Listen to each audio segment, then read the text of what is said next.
February 14th, 2024 was the spirit animals and spooky.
Trivia question.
Wind suddenly shifted and the fog melted.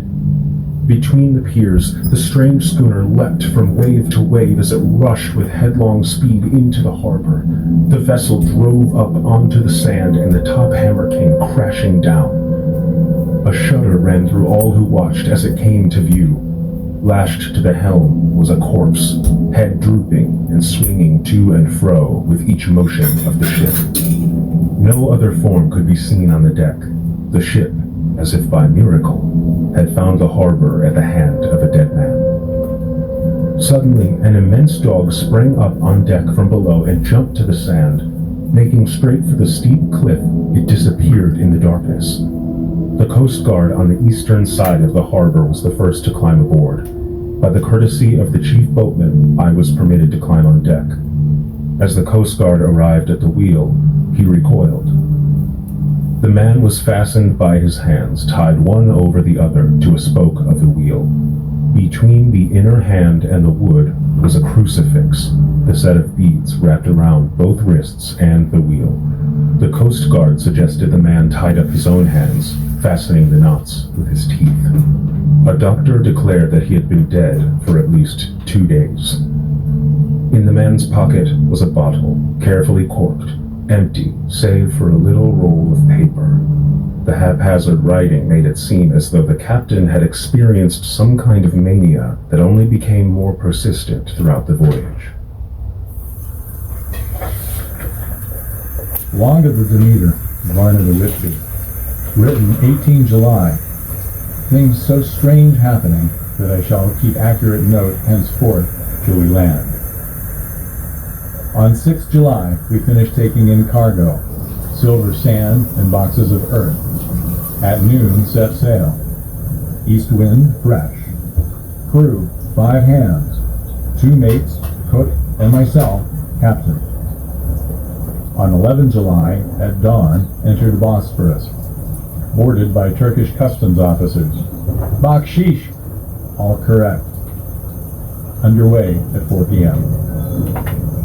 On 12 July, through Dardanelles. More customs officers and flag boat of guarding squadron. Bakshish again. Work of officers thorough but quick. Want us off soon. At dark, passed into Archipelago. On 13 July, passed Cape Matapan. Crew dissatisfied about something. Seemed scared, but would not speak out. On 14 July, was somewhat anxious about crew. Men, all steady fellows who sailed with me before. Mate could not make out what was wrong. They only told him there was something, and crossed themselves. Mate lost temper with one of them that day and struck him. Expected fierce quarrel, but all was quiet. On 16 July, mate reported in the morning that one of the crew, Petrovsky, was missing.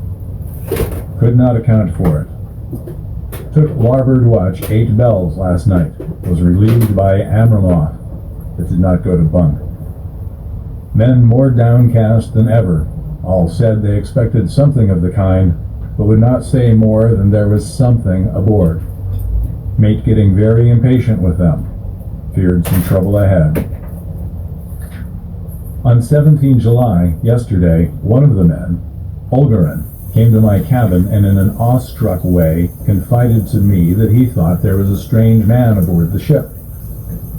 He said that in his watch he had been sheltering behind the deckhouse as there was a rainstorm when he saw a tall, thin man who was not like any of the crew come up the companionway and go along the deck forward and disappear. He followed cautiously, but when he got to the bows found no one, and the hatchways were all closed. He was in a panic of superstitious fear, and I'm afraid the panic may spread. To allay it, I shall today search the entire ship carefully, from stem to stern. Later in the day, I got together the whole crew and told them, as they evidently thought there was someone in the ship, we would search from stem to stern. First mate angry, said it was folly, and to yield to such foolish ideas would demoralize the men. Said he would engage to keep them out of trouble with the handspike. I let him take the helm, while the rest began a thorough search, all keeping abreast with lanterns. We left no corner unsearched. Men much relieved when search over, and went back to work cheerfully. First mate scowled, but said nothing. 22 July. Rough weather last 3 days, and all hands busy with sail. No time to be frightened. Men seem to have forgotten their dread. Mate cheerful again, and all on good terms. Praised men for work in bad weather. Past Gibraltar and out through Straits. All well. 24 July. There seems some doom over this ship. already a hand short and entering the Bay of Biscay with wild weather ahead, and yet last night another man lost, disappeared. Like the first, he came off his watch and was not seen again. Men, all in a panic of fear, sent a round robin, asking to have double watch, as they fear to be alone. Mate angry. Fear there will be some trouble, as either he or the men will do some violence. 28 July. 4 days in hell, knocking about in a sort of maelstrom and the wind a tempest. No sleep for anyone. Men all worn out. Hardly know how to set a watch, since no one fit to go on. Second mate volunteered to steer and watch, and let men snatch a few hours' sleep. Wind abating, seas still terrific, but feel them less as ship is steadier. 29 July. Another tragedy. Had single watch tonight as crew too tired to double. When morning watch came on deck, could find no one except steersman. Raised outcry and all came on deck. Thorough search, but no one found. Are now without second mate and crew in a panic. Mate and I agreed to go armed henceforth and wait for any sign of cause. 30 July, last night. Rejoice we are nearing England. Weather fine, all sails set. Retired, worn out, slept soundly. Awakened by mate telling me that both man of watch and steersman missing. Only self and mate and 2 hands left to work ship. 1 August. 2 days of fog and not a sail sighted. Had hoped when in the English Channel to be able to signal for help or get in somewhere. Not having power to work sails, have to run before wind. Dare not lower, as could not raise them again. We seem to be drifting to some terrible doom. Mate now more demoralized than either of men. His stronger nature seems to have worked inwardly against himself. Men are beyond fear, working stolidly and patiently with minds made up to worse. They are Russian, he Romanian. 2 August, midnight. Woke up from a few minutes sleep by hearing a cry, seemingly outside my port. Could see nothing in fog. Rushed on deck and ran against mate. Tells me he heard cry and ran, but no sign of man on watch. 1 more gone. Lord help us. Mate says we must be past Straits of Dover, as in a moment of fog lifting he saw North Foreland, just as he heard the man cry out. If so, we are now off in the North Sea, and only God can guide us in the fog, which seems to move with us, and God seems to have deserted us. 3 August. At midnight I went to relieve the man at the wheel, and when I got to it, found no one there. The wind was steady, and as we ran before it, there was no yawing. I dared not leave it, so shouted for the mate. After a few seconds, he rushed up on deck in his flannels. He looked wild-eyed and haggard, and I greatly feared his reason has given way. He came close to me and whispered hoarsely with his mouth to my ear, as though fearing the very air might hear. It is here. I know it now. On the watch last night, I saw it. Like a man, tall and thin and ghastly pale. It was in the bows and looking out. I crept behind it and gave it my knife, but the knife went through it, empty as the air. And as he spoke, he took the knife and drove it savagely into space. Then he went on. But it is here, and I'll find it. It is in the hole, perhaps in one of those boxes. I'll unscrew them one by one and see. You work the helm.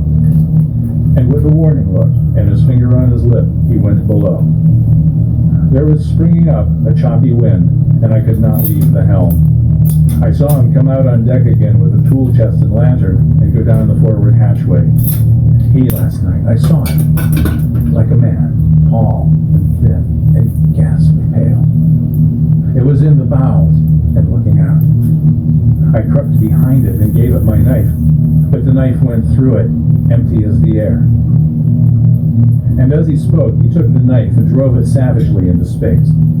Then he went on. But it is here, and I'll find it. It is in the hole, perhaps in one of those boxes. I'll unscrew them one by one and see. You work the helm." And with a warning look and his finger on his lip, he went below. There was springing up a choppy wind, and I could not leave the helm. I saw him come out on deck again with a tool chest and lantern and go down the forward hatchway. He is mad, stark, raving mad, and it's no use my trying to stop him. So here I stay and mind the helm and write these notes. I can only trust in God and wait till the fog clears.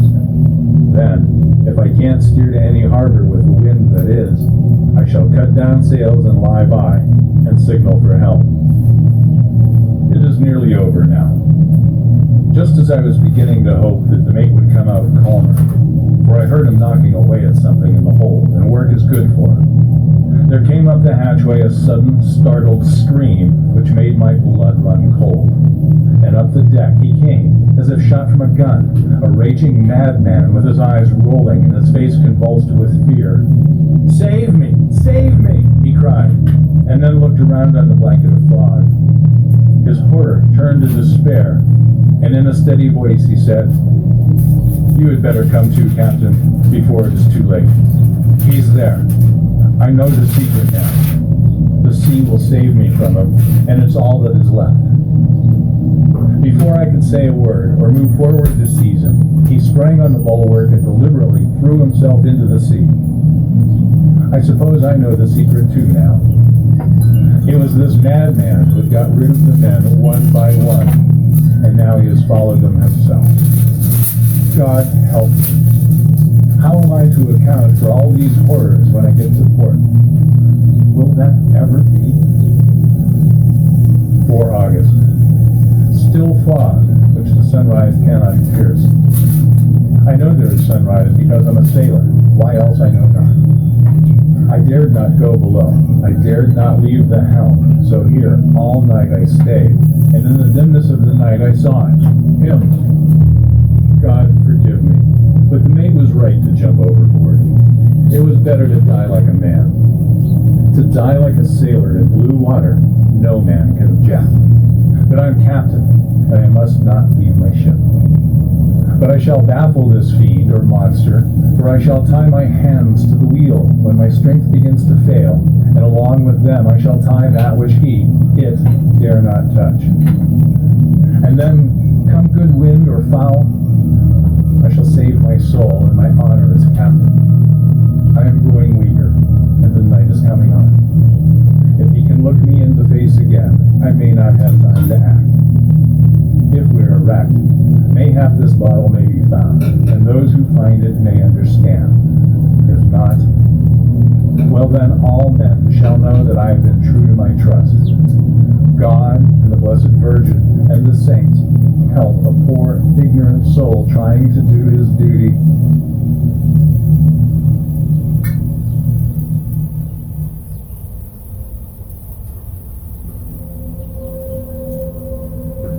Of course, the verdict was an open one. There was no evidence whether or not the man himself had committed the murders.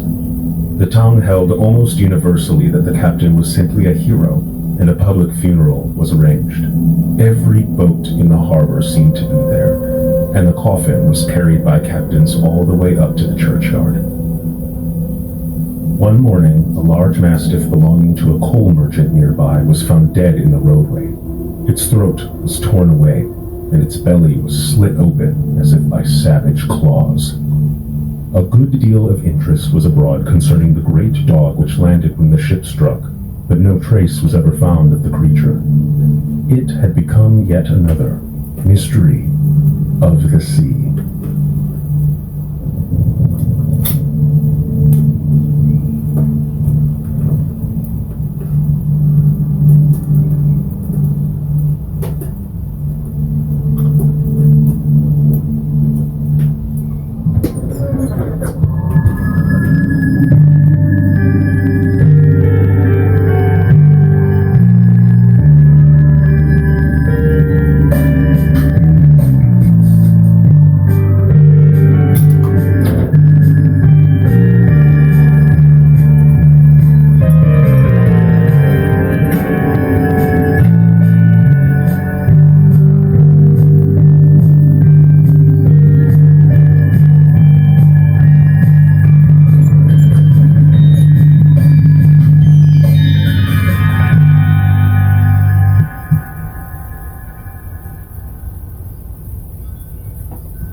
I like my wins Texasized.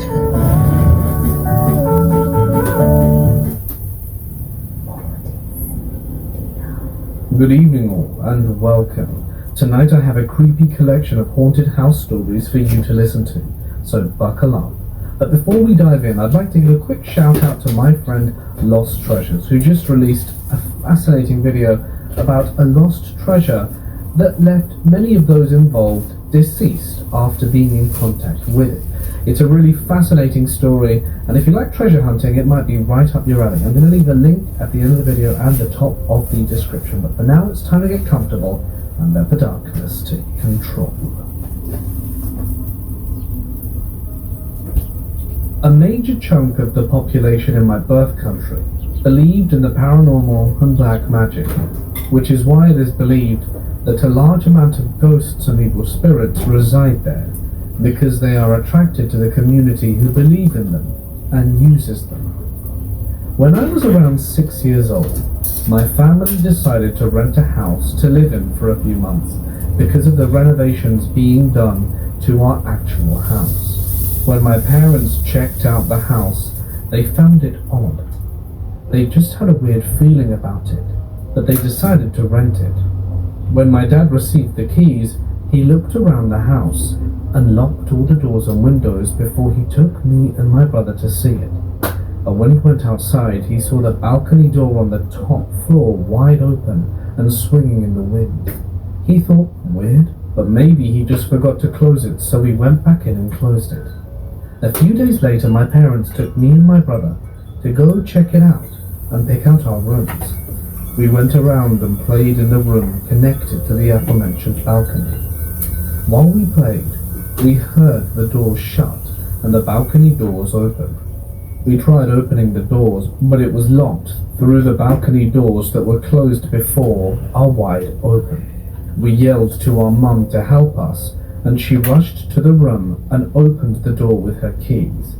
We were crying and ran to our mum. Our family is Christian. We have a ritual of anointing and praying over a new house we would be living in with oil to cleanse the place. My parents did this a week later. Afterwards, we moved into the house, and when we did, odd things started happening. One day at night, we heard the sound of grating metal. The next day, we found the metal sink in the kitchen had claw marks in it, as if scratched by an animal. My grandpa's driver, who stayed in the extra room while making house repairs, had a nightmare and woke up, unable to move and seeing a large black bear sitting on him. We figure this may have been sleep paralysis. My dad had a similar experience, being unable to move and seeing a weird figure in the corner. My mum started to get weird spasms when she was holding a knife, and especially only a knife. It would usually result in her dropping the knife and it narrowly missing her feet. My brother started seeing weird shadows that looked nothing like the object projecting it. I was really young, but I do remember random weird feelings and noises that would wake me up at night. The housekeepers started getting into accidents, like falling more often and glasses shattering randomly when they were not holding the glassware. After a week or two of this, my parents figured something was haunting the house and called my grandpa, who was a priest. They did a more in-depth anointing and praying, and even us kids joined in. Afterwards, our stay was mostly peaceful, but we moved out after 3 months. A few years ago, my brother's high school friend moved into that house, becoming our neighbor. Weird things started to happen to them too. Random scratches on the walls and furniture, glass shattering, things falling over, and nightmares. Their family believed in the paranormal, so they called a spiritual medium over. Usually, spirit mediums in my birth country are pretty legit because of the deep black magic influence. The medium spoke to the spirit. The spirit said that they were enraged because a few years ago they were forced out of the house into a neighbor's home, wreaking havoc until they were able to return 3 months later. The high school friend asked the neighbors about any incidents a few years ago, and they mentioned an episode where the glass coffee table shattered and her toddler got toppled over by a big bookshelf. He told my brother in passing conversation, and something clicked. The timelines matched up. During our stay, the spirit was forced out of the house due to our ride, but of course, then returned, more angry than ever. I've had some paranormal experiences as an adult, and have done some low-key investigating, but nothing compares to the weird experience I had in my grandparents' home in Virginia. They lived in a very old home with lots of bedrooms. We would visit every summer for a week or two. The attic was comprised of a few rooms and a bathroom. My grandparents also had a ton of antiques and odd items in these rooms. The house always put me on edge. I remember seeing a man sitting next to my bed in chains at night. On top of that, it felt like eyes were on you in many of the rooms. My mum recently reminded me, and I would be terrified to sleep at this house. It gives me chills just thinking about it. I have a very, very weird childhood memory that I rarely talk about because of how confusing the whole thing is. I must have been 6 or 7. I was having a sleepover at Thomas's home. His parents possessed a huge ancient mansion in the woods just at the foot of a mountain. He had a big pond by the side of his house, and it was surrounded by forest with trails going deeper into the wild. I remember they had horses, and the mansion was weirdly built. It was full of distinct small rooms with stairs going everywhere, very antique. It felt like a maze. One evening, his mother took out a Ouija board and made us play. She asked me if I wanted to speak to anyone that was dead. I was lucky enough that I had only experienced... Thank you for watching. Gecko, Leo, Elizabeth.